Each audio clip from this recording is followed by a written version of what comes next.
সত্যি কথা বলতে এখনো 50টা নাম বাকি, আনফরচুনেটলি 50টা নাম করা সেটা খুবই টাফ হয়ে যাবে।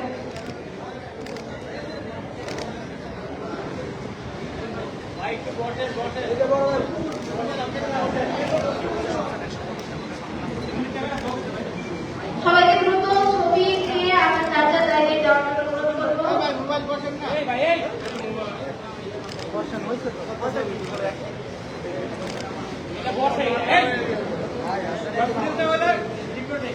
সামনে দিয়ে